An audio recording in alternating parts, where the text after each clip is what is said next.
सत्य घटना है।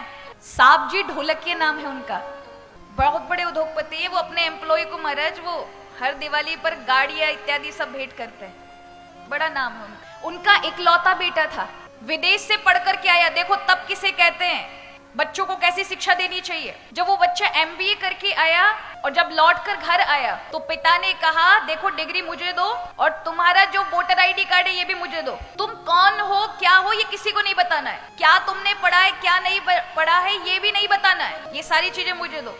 और मैं तुम्हारा टिकट करा रहा हूं दक्षिण भारत में, जाओ 2 महीना पैसा कमा के लेकर आओ, बिना मेरा नाम बताए, बिना अपनी पहचान बताए, बिना डिग्री के। आपको विश्वास नहीं होगा, इकलौता बेटा था और उसको भेज दिया।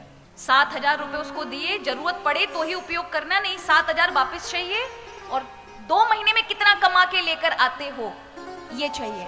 बालक भी आज्ञाकारी था महाराज, गया दक्षिण भारत, गुजराती बालक गुजराती जानता है और पहुंच गया हमारा दक्षिण भारत, जहां हमारा तेलुगु तमिल चलती है ना, अपनी भाषा, इंग्लिश में बात करनी नहीं है।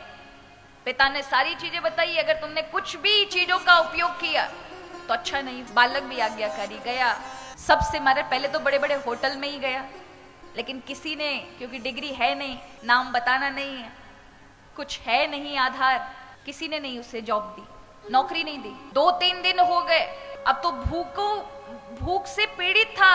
7,000 में से अपने पैसा खर्च करके पेट भरा, लेकिन उसे था कि पिता को 7,000 वापस करने ये कहा है और पैसा कमा के देने।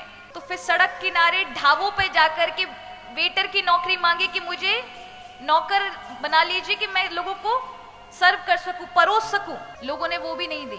तब किसी एक ढाबे पर महाराज चौथे दिन उसे बर्तन मांजने की नौकरी मिली।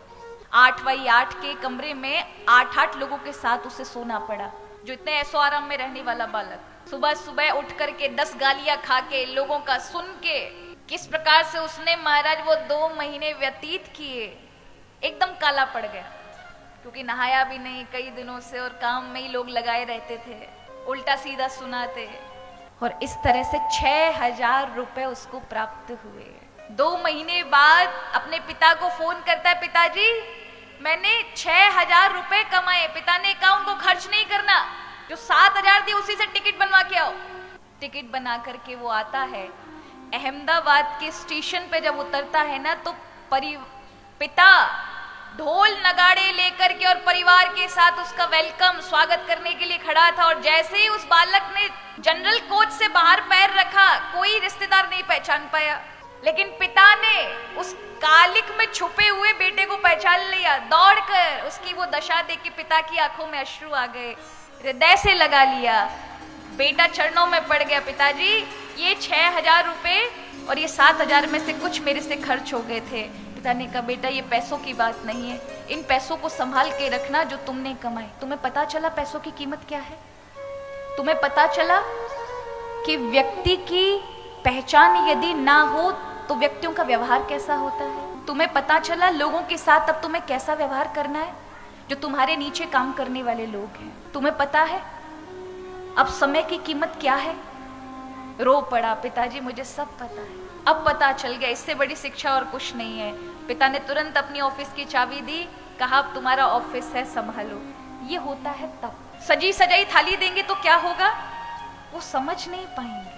देनी चाहिए, बच्चों के लिए कमा रहे हैं, लेकिन पहले उन्हें तब करके उन्हें खड़ा तो करें, इस लायक तो बनाए कि वो किसी पे निर्भर ना बने, इस लायक तो बना के जाएं कि अपने निर्णय वो खुद ले सके।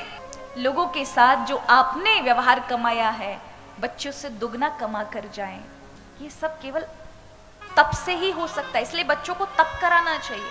तप माने संघर्ष,